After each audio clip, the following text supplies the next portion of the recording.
അങ്ങനെ ഞാൻ നോക്കിയപ്പോഴാണ് ഞാൻ മനസ്സിലാക്കിയത് വേറൊരു ഭൂമാഫിയ തന്നെയാണല്ലോ ഈ ഷാനിമോളും ഇവരുടെ ഫാമിലി. ഞാൻ പറഞ്ഞു, ഷാനിമോളെ ഇതെന്താ, ഷാനിമോളുടെ പേരിലല്ലേ ഞാൻ കോൺട്രാക്ട്. അപ്പം എന്നോട് പറഞ്ഞു, ഞാനൊരു പൊളിറ്റിക്കൽ ലീഡറാണ്, അത് കാരണം ഈ കോൺട്രാക്ട് എൻ്റെ പേരിൽ പറ്റില്ല. മരിമോൻ പറഞ്ഞാൽ വളരെ എൻ്റെ വേണ്ടപ്പെട്ട ഇതാണ്, അവൻ്റെ പേരിൽ ഇടണമെന്ന് പറഞ്ഞു. ഷാനിമോൾ ഇൻസിസ്റ്റ് ചെയ്തു ഇന്നമാതിരി ഇത് കൊടുത്തേ പറ്റുള്ളൂ. ആ ഹോട്ടലിൽ വന്ന് ഞങ്ങൾക്ക് വാടക തരണമെന്ന് പറഞ്ഞു. അപ്പോൾ എൻ്റെ മരിമോന് ജോലിയില്ല, മോൾക്കും ജോലിയില്ല, അവർക്ക് 2 പേർക്കും ജോലിയില്ല എന്ന് പറഞ്ഞിട്ട് എന്നോട് പറഞ്ഞു, ഒന്ന് എങ്ങനെയെങ്കിലും ഒന്ന് ഹെൽപ്പ് ചെയ്യണമെന്ന് പറഞ്ഞു. കോൺഗ്രസ് നേതാവും അരൂരിലെ UDF സ്ഥാനാർത്ഥിയുമായ ഷാനിമോൾ ഉസ്മാനുമായി ബന്ധപ്പെട്ട് ചില പ്രവാസികൾ തിരുവനന്തപുരത്ത് പത്രസമ്മേളനവും അതിനുശേഷം ആലപ്പുഴയിലെ ഷാനിമോൾ ഉസ്മാന്റെ വീട്ടിലേക്ക് പ്രതിഷേധ മാർച്ചും നടത്തിയിരുന്നു. ബംഗളൂരിലുള്ള തങ്ങളുടെ 182 ഫ്ളാറ്റുകൾ ഷാനിമോളുടെ മകളുടെ ഭർത്താവായ ഷനാസ് ഷാജഹാൻ കൈയടക്കി വെച്ചിരിക്കുകയാണ് എന്നായിരുന്നു ആ പ്രവാസികളുടെ പരാതി.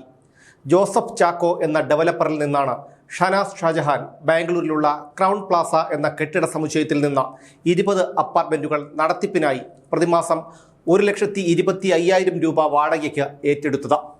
മാധ്യമങ്ങളിൽ ഈ വാർത്ത വന്നതോടെ ഇതെല്ലാം വെറും ആരോപണം എന്ന് പറഞ്ഞു തള്ളിക്കളഞ്ഞ ഷാനിമോൾ ഉസ്മാൻ ജോസഫ് ചാക്കോ ഒരു ക്രിമിനലാണെന്ന് പരോക്ഷമായി പറയുകയും ചെയ്തു. എന്നാൽ ഈ വിഷയത്തിൻ്റെ യാഥാർത്ഥ്യം ജോസഫ് ചാക്കോ തുറന്നു പറയുകയാണ് DNA ന്യൂസിലൂടെ. തിരുവനന്തപുരത്ത് പത്രസമ്മേളനം നടത്തിയത് താനല്ലെന്നും ഷനാസ് ഷാജഹാൻ കൈയടക്കി വെച്ചിരിക്കുന്ന അപ്പാർട്ട്മെൻറ്റുകളുടെ ഉടമസ്ഥരാണെന്നും അവർക്ക് അപ്പാർട്ട്മെൻറ്റുകൾ വിൽപ്പന നടത്തിയ ഡെവലപ്പർ എന്ന നിലയ്ക്ക് ഉടമകൾ ആവശ്യപ്പെട്ടത് പ്രകാരമാണ് താൻ വന്നതെന്നും ജോസഫ് ചാക്കോ പറയുന്നു. ഞാൻ പത്രസമ്മേളനം നടത്തിയിട്ടില്ല. ഞാൻ ഫ്ലാറ്റുകൾ വിറ്റ് NRIs കുറേ പേരുണ്ട്, അവരാണ് പത്രസമ്മേളനം നടത്തിയിരിക്കുന്നത്. അവർ എന്നെ ക്ഷണിച്ചു. അപ്പം ഞാൻ അവിടെ ചെന്നു, അത് സംസാരിച്ചു. എന്നിട്ട് ഞാൻ ശരിക്കും എന്താ സംഭവിച്ചതെന്ന് പറഞ്ഞു കൊടുത്തു, അത്രേ ഉള്ളൂ. ഉന്നത ബന്ധമുള്ള ആളാണെന്നായിരുന്നു പറഞ്ഞിരുന്നത്. ഇതിനിടയിൽ ഷാനിമോളുടെ കുടുംബവുമായും ഭർത്താവ് ഉസ്മാനുമായും നല്ല സൗഹൃദമുണ്ടായി. ഇങ്ങനെയാണ് ഷാനിമോൾ ഉസ്മാനെ പരിചയപ്പെട്ടതിനെ കുറിച്ച് ജോസഫ് ചാക്കോ പറയുന്നത്. 2007 എൻ്റെ കുറച്ച് സ്ഥലങ്ങൾ ഹോസ്കോട്ടയിലും തൊട്ടുകുപ്പിയിലും എല്ലായിടത്തും ഉള്ള സ്ഥലങ്ങളുടെ അകത്ത് ഈ ഭൂമാഫിയ അതിൻ്റെ അകത്ത് വന്ന് കയറി ഞാൻ അബ്രോഡായിരുന്ന സമയത്ത് അവർ വന്ന് കയറി അതെല്ലാം ഡിമോളിഷ് ചെയ്ത് എല്ലാം നശിപ്പിച്ചു കൊടുത്ത്. പിന്നെ അത് കഴിഞ്ഞിട്ട് ഞാൻ അതിൻ്റെ കുറേ കേസുകൾ എൻ്റെ കസ്റ്റമേഴ്സിനെ തിരുത്തി, എൻ്റെ പുറത്തോട്ട് തിരുത്തി, എൻ്റെ എഗൻസ്റ്റ് ആക്കി ഒക്കെ പ്രശ്നങ്ങളുണ്ടാക്കി ഈ ഭൂമാഫിയ. ആ സമയത്ത് 2013 ആരോ പറഞ്ഞു, ഇന്നമാതിരി ഷാനിമോൾ ഉസ്മാൻ ഒരു AICCൻ്റെ സെക്രട്ടറിയാണ്, വളരെ ഹൈ കോണ്ടാക്റ്റ് ആണ് ഡൽഹിയിൽ എന്നൊക്കെ പറഞ്ഞ് എന്നോട് ഒരു കോൺഗ്രസ്സുകാരൻ പറഞ്ഞ് അങ്ങനെ ഞാൻ ആണ് പുള്ളിക്കാരിയെ പരിചയപ്പെടുന്നതും മീറ്റ് ചെയ്യണതും.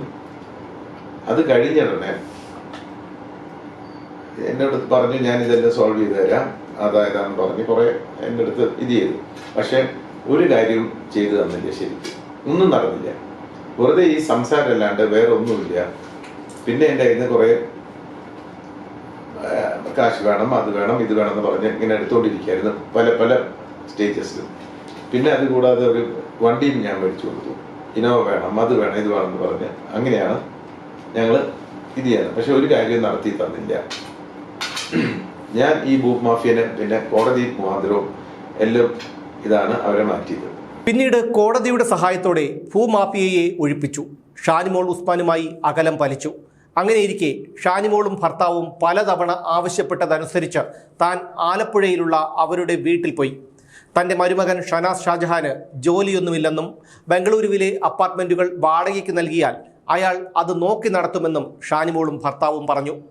എന്നാൽ താൻ വിസമ്മതിച്ചു. പക്ഷേ പിന്നീട് ഇവരുടെ നിർബന്ധത്തിനു വഴങ്ങി 20 അപ്പാർട്ട്മെൻറ്റുകൾ വാടകയ്ക്കു നൽകി.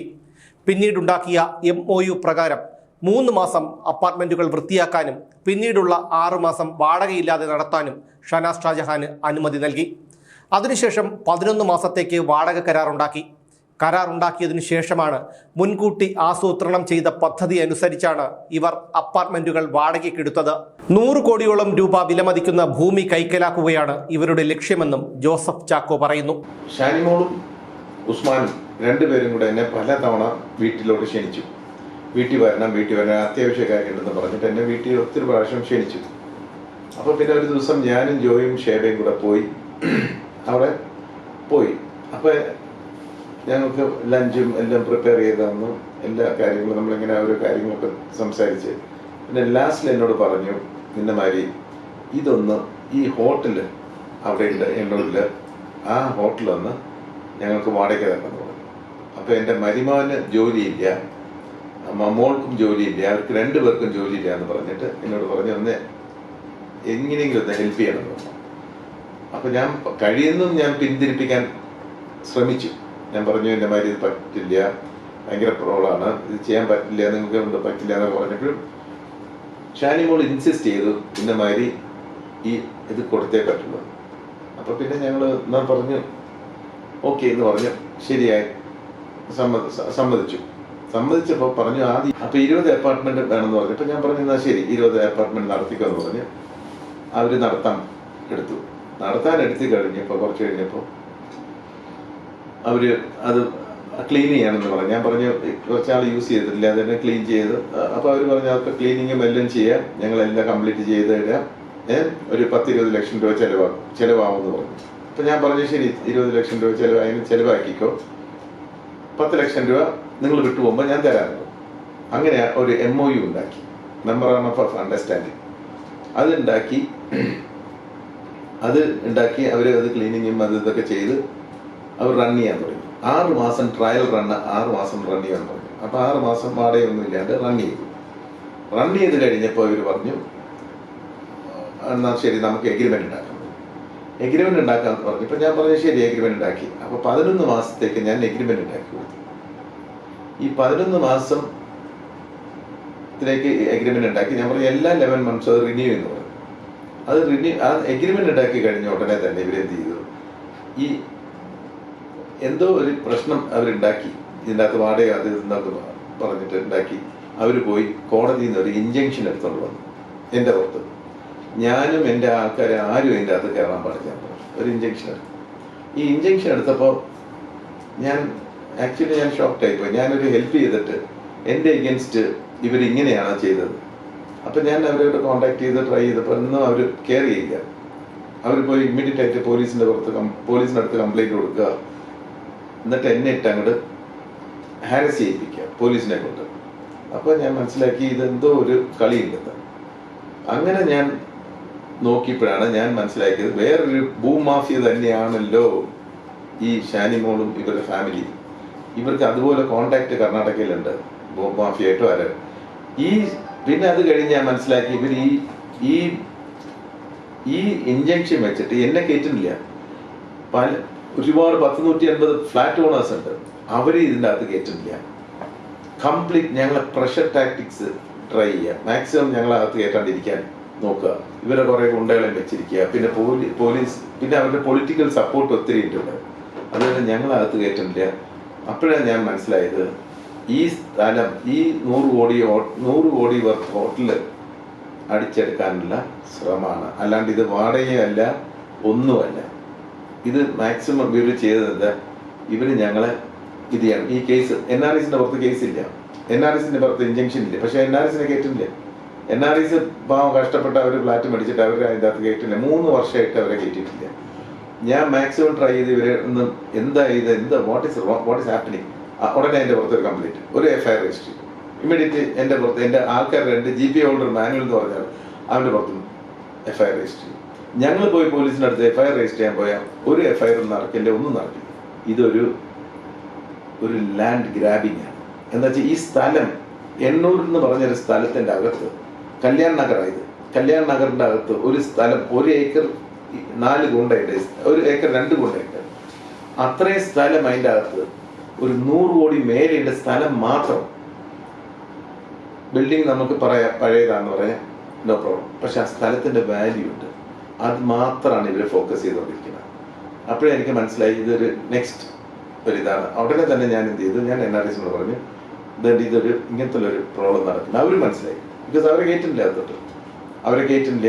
അവരോട് പറയാം കേസ് കൊടുക്കും, നിങ്ങൾ എന്ത് വേണമെങ്കിൽ ചെയ്താൽ വിൽ നോട്ട് അലൗ എന്ന് പറഞ്ഞാൽ അവരുടെ ഗുണ്ടകളും അവരൊക്കെ ഇത് ചെയ്യില്ല. പിന്നെ അവർക്ക് പേടി അകത്ത് കയറാൻ. എന്നിട്ട് അവരോട് പറയാം ഇന്നമാതിരി ഇതിൻ്റെ അകത്ത് ഈ ഹോട്ടൽ റൂംസിൻ്റെ അകത്ത് ഫാമിലീസ് ഉണ്ട്, ഫാമിലീസ് താമസിക്കേണ്ട കാരണം അകത്ത് കയറി കഴിഞ്ഞാൽ ഇത് വേറെ കളി മാറിപ്പോവും, ഇത് വേറെ വല്ല മോഡസ്റ്റിയോ എന്തെങ്കിലും അല്ല അങ്ങനത്തെ വല്ല ഇഷ്യൂ ആയി പോകാൻ. അത് തന്നെ ഈ NRIs പേടിച്ചു പോയി, എല്ലാവരും പേടിച്ചു പോയി. ഇതിൻ്റെ അകത്ത് കയറാൻ പറ്റില്ല. ബിക്കോസ് ഈ സപ്പോർട്ട് മുഴുവനും ഇവർക്ക് ഹൈ പൊളിറ്റിക്കൽ സപ്പോർട്ട്. പോലീസുകാർക്ക് എന്ത് ചെയ്യാൻ പറ്റും? തെരഞ്ഞെടുപ്പ് ഫണ്ടായിട്ട് പലതവണ ഷാനിമോൾക്ക് പണം കൊടുത്തു. തനിക്ക് ഒരു വാഹനം വേണമെന്ന് ഷാനിമോൾ പറഞ്ഞതിൻ്റെ അടിസ്ഥാനത്തിൽ തൻ്റെ എറണാകുളത്തെ ഓഫീസിലുള്ള ഒരു പഴയ ടൊയോട്ട ഇന്നോവ അവർക്ക് സൗജന്യമായി നൽകിയെന്നും ജോസഫ് ചാക്കോ പറയുന്നു. ഇന്നോവ മേടിച്ചെന്ന് പറഞ്ഞാൽ ഞങ്ങൾക്ക് അവിടെ കൊച്ചിയിലൊരു ഓഫീസ് ഉണ്ടായിരുന്നു. അപ്പോൾ എന്നോട് പറഞ്ഞു, അപ്പം ഞാൻ ഈ പ്രതീക്ഷയിലിരിക്കുകയാണ് നാളെ നമ്മുടെ ഈ ലാൻഡ് മാഫിയയുടെ ഭൂമാഫിയയുടെ ഈ പ്രശ്നങ്ങളൊക്കെ സോൾവ് ചെയ്യുമെന്ന് പറഞ്ഞുകൊണ്ടിരിക്കുകയാണ്.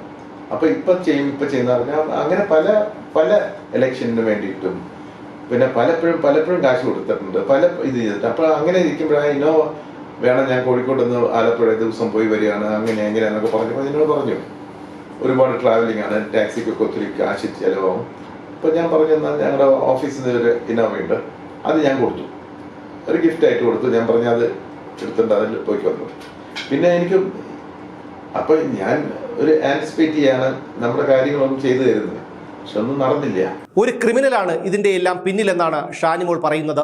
അങ്ങനെയെങ്കിൽ എന്തിനാണ് ക്രിമിനലായ ആൾ ഞാനുമായി കരാറുണ്ടാക്കിയത്? ഈ ഹോട്ടൽ തങ്ങൾക്ക് വിൽപ്പന നടത്തിയെന്നും അതുകൊണ്ട് തൻ്റെ പേരിൽ കേസ് കൊടുക്കണമെന്നും ഷനാസ് ഉൾപ്പെടെയുള്ളവർ അപ്പാർട്ട്മെന്റ് ഉടമകളിൽ സമ്മർദ്ദം ചെലുത്തി. ഭൂമി തട്ടിയെടുക്കാനുള്ള ഭൂമാഫിയയുടെ ആദ്യത്തെ നീക്കം ഇങ്ങനെയാണ്. ജോസഫ് ചാക്കോ പറയുന്നു, ഞാനിപ്പോൾ ക്രിമിനൽ ആണെങ്കിൽ എൻ്റെ അടുത്ത് നിന്ന് എന്തിനാ എഗ്രിമെന്റ് ഉണ്ടാക്കിയത്? എൻ്റെ അടുത്ത് എന്തിനാ? ഷാനിമോളിന് അറിയാം എൻ്റെ പുറത്തൊരു കേസും ഇല്ല, ഒരു ഇതുമില്ല. ഇവരിട്ട കേസുകൾ മാത്രമേ ഉള്ളൂ, ഈ കള്ളക്കേസുകൾ. അതേ സമയത്ത് ഇവര് തെറ്റിദ്ധരിപ്പിക്കാൻ നോക്കുക. ഷാനാസ് മിക്ക NRIകൾ എൻ്റെ അടുത്ത് പാർട്ടികളുടെ അടുത്ത് എൻ്റെ ഈ ഫ്ലാറ്റ് ഓണേഴ്സിനോട് മിക്കവാറും ആൾക്കാരോട് പറഞ്ഞു, എൻ്റെ പുറത്ത് കേസ് ഇടണം, എൻ്റെ പുറത്ത് കള്ളക്കേസ് ഇടണം. അങ്ങനെയാണ് ഞാൻ ഈ ഹോട്ടലിൽ അവർക്ക് വിറ്റത്. ഞാൻ അവർക്ക് വിറ്റിട്ടില്ല, ഒന്നുമില്ല, വെറും ഒരു എഗ്രിമെന്റ് 11 months എഗ്രിമെന്റ് ഉണ്ടാക്കിയിട്ടുള്ളൂ. ഞാൻ അവർക്ക് ഷാനാസിനും വിറ്റിട്ടില്ല, ആർക്കും വിറ്റിട്ടില്ല ഹോട്ടലിൽ.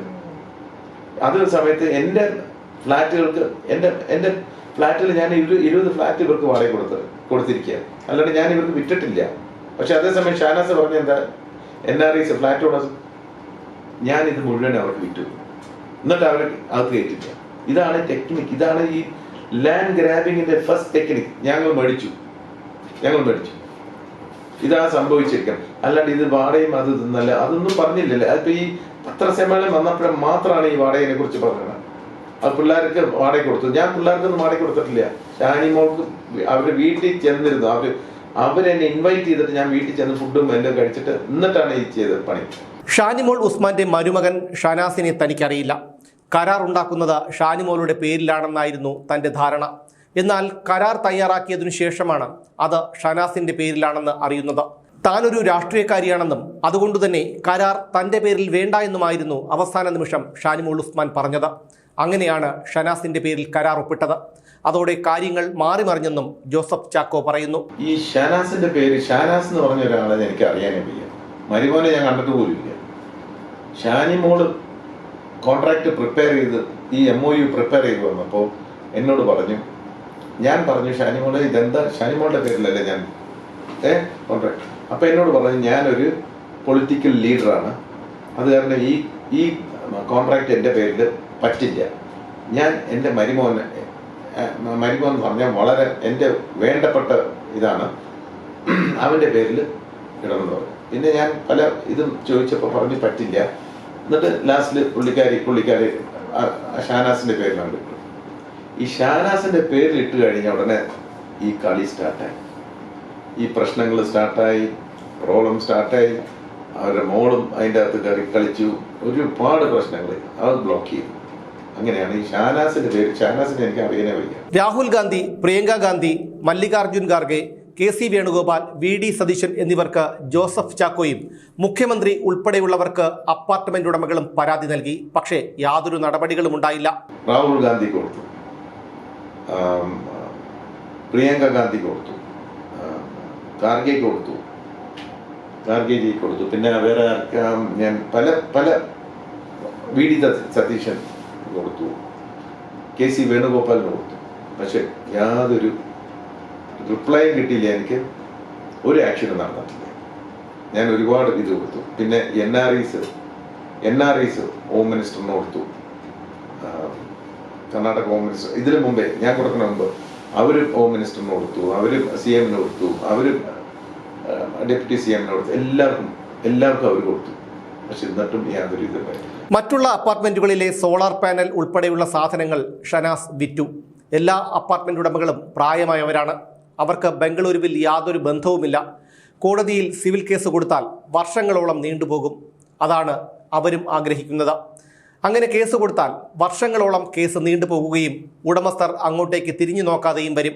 ഇങ്ങനെയാണ് ജോസഫ് ചാക്കോ പറയുന്നത്. എൻ്റെ പ്രോപ്പർട്ടി തന്നെയല്ല. എൻ്റെ പ്രോപ്പർട്ടി എന്ന് പറഞ്ഞാൽ ഇപ്പം ആ 20 ഫ്ലാറ്റ് ഇവരെടുത്ത് വെച്ചിരിക്കുക. 20 ഫ്ലാറ്റിന് പുറത്ത് ഇഞ്ചക്ഷൻ എടുത്തു, സ്റ്റേ എടുത്തു.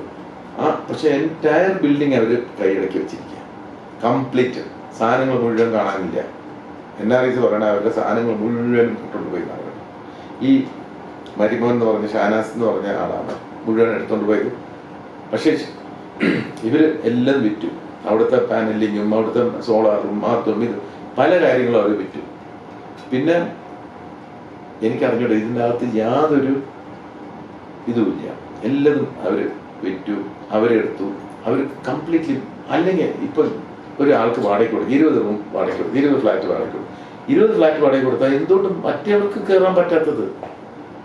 ഇത് മൈറ്റ് ഇസ് റൈറ്റ്. പൊളിറ്റിക്കൽ ഞാൻ എന്തും ചെയ്യാം. കർണാടകയിൽ ബാംഗ്ലൂർ ഞാൻ കൺട്രോൾ ചെയ്യാം. ഇങ്ങനെ പറഞ്ഞാൽ ഇത് എന്ത് ചെയ്യും? ഇത്രയും കോടിക്കണക്കിന് സ്ഥലം. ഇവർ NRIs വയസ്സായി, ഇവരെല്ലാം റിട്ടയർമെന്റ് ഏജ് കഴിഞ്ഞവരാണ്. ഇവര് സപ്പോസ് ഇതൊരു കേസായിട്ട് പോയി, ഇപ്പൊ അവര് NRIs കേസായി, ഇത് ഒരു സ്റ്റേ ഓർഡർ കിട്ടി, ഇത് കേസായി. ഇത് എത്ര വർഷം നടക്കും? ഈ NRIs എത്ര വർഷം ഇതിന്റെ പുറകെ നടക്കാൻ പോകും? ഈ ബാംഗ്ലൂരിൽ അവർക്ക് ഒരു കോണ്ടാക്റ്റും ഇല്ല, അവർ വരാറേ ഇല്ല. അവരൊക്കെ ഞാൻ ഈ സ്ഥലം വിറ്റത് മുഴുവൻ എന്നെ കണ്ടോണ്ടായി ഇവർ മേടിച്ചത്. മിക്ക ആൾക്കാരും എന്നെ കണ്ടോണ്ട് അവർ പറഞ്ഞു. ബിക്കോസ് എൻ്റെ ഫാദർ പോയിട്ടില്ലായിരുന്നു. അപ്പം ഞങ്ങൾ പണ്ടോട്ടേ ഈ ഗൾഫിലായിട്ടുള്ള കാരണം ആ ഒരു കോണ്ടാക്റ്റും പിന്നെ ആൾക്കാർക്കൊരു ഇതൊക്കെയുള്ള കാരണം അവർ വാങ്ങിച്ചത്.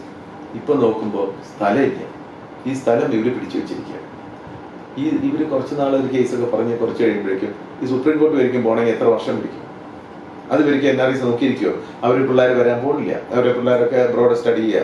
അവർ പറഞ്ഞു എന്നോട്. പിന്നെ അവരെ കണ്ടില്ലേ, അവർ ഈ ധർണയും അതും ഇതൊക്കെ പറഞ്ഞ് നടക്കുക. ആ സമയത്തൊക്കെ എന്നെ വിളിച്ചുകൊണ്ടിരിക്കുക. ഇപ്പം ഞാനാണ് ഇവർ ഹെൽപ്പ് ചെയ്യണം, ഞാനാണ് ഹെൽപ്പ് ചെയ്യേണ്ടത്. പക്ഷെ എനിക്ക് ഇങ്ങനെ ഹെൽപ്പ് ചെയ്യാൻ പറ്റും? എനിക്ക് എൻ്റെ ബിസിനസ് നടക്കണ്ടേ? ഞാൻ എപ്പോഴും ഇവരുടെ പുറകെ നടക്കാൻ പറ്റും? ഇവരുടെ സ്ഥലം പോയി എന്ന് പറഞ്ഞിട്ട് 1 മാസം മാത്രമാണ് വാടക നൽകിയത്. 3 വർഷമായി അപ്പാർട്ട്മെന്റുകൾ വാടകയ്ക്ക് കൊടുക്കുന്നു. 10 പൈസ വാടക തരുന്നില്ല. ക്രൗൺ പ്ലാസ എന്ന ബോർഡ് എടുത്തുമാറ്റി പകരം സേക്ക് ഹോട്ടൽസ് എന്ന ബോർഡ് സ്ഥാപിച്ചു. ഇങ്ങനെയാണ് ഭൂമാഫിയ ഭൂമി തട്ടിയെടുക്കുന്നത്. ജോസഫ് ചാക്കോ പറയുന്നു. എനിക്ക് 10 പൈസ വാടക തന്നിട്ടില്ല. 1 മാസം വാടക തന്നു. അത് എങ്ങനെ അബദ്ധത്തില് ഒരു മാസം ആകാണ്ട് ഒരു മാസം വാടക 1,25,000 രൂപ എൻ്റെ അക്കൗണ്ടിലിട്ട് ബാക്കി 10 പൈസ വാടക തന്നിട്ടില്ല. പക്ഷെ എന്നാലും ഡിമാൻഡാണ്. ഞാൻ ഇത്രയും മുടക്കി. ഞാൻ എന്ത് മുടക്കാനാണ്? ഇത് ഓൾറെഡി സർവീസ്ഡ് അപ്പാർട്ട്മെന്റ്സ് ആയിരുന്നു. ഒന്ന് ക്ലീൻ ചെയ്തു. അതിന് ഞാൻ പറഞ്ഞു 20 ലക്ഷം രൂപ എടുത്തോ, അതിന് 10 ലക്ഷം രൂപ ഞാൻ തന്നേക്കാം.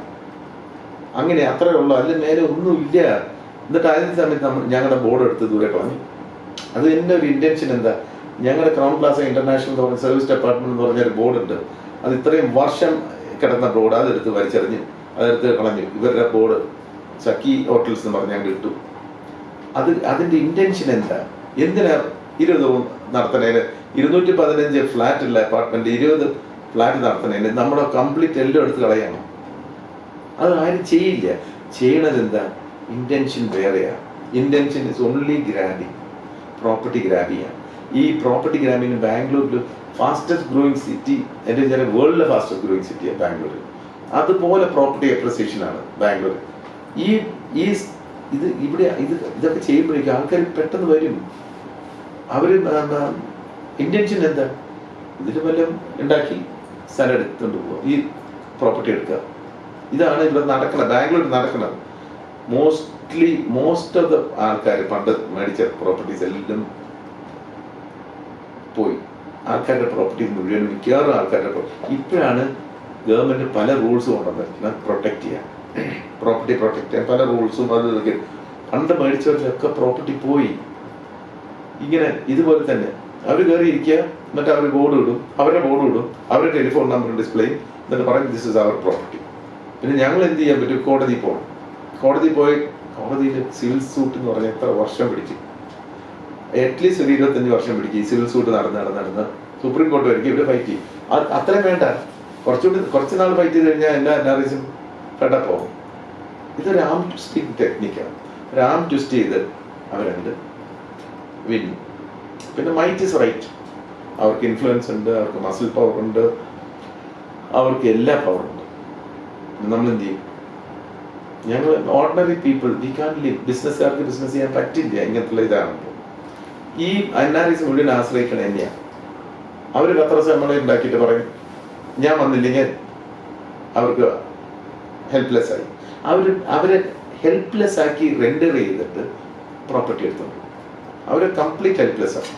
ഇതാണ് സംഭവിച്ചത് ഇവിടെ. ഇപ്പം ഞങ്ങളുടെ ഈ പ്രോപ്പർട്ടിയിൽ സംഭവിച്ചത് ഇതാ. അല്ലെങ്കിൽ 3 വർഷം ആർക്കും, ഞാൻ പോലും എൻ്റെ സ്ഥലത്തിൻ്റെ അകത്ത് കയറാൻ പറ്റിയിട്ടില്ല. 3 വർഷമായിട്ട് ഞാൻ കയറിയിട്ടില്ല. അതെന്തുകൊണ്ട് കയറാൻ പറ്റാത്തത്? ഈ ഒരൊറ്റ ഇത് ഇവരുടെ മൈറ്റ് അതാണ് സംഭവിക്കണം. അല്ലാണ്ട് ഞങ്ങളൊരു പൊളിറ്റിക്കൽ ആൾക്കാരുമല്ല, ഒന്നുമല്ല. We are nothing to do with politics. ഈ NRIs ഇവർക്ക് പൊളിറ്റിക്സ് എന്താന്ന് പോലും ശരിക്കറിയില്ല.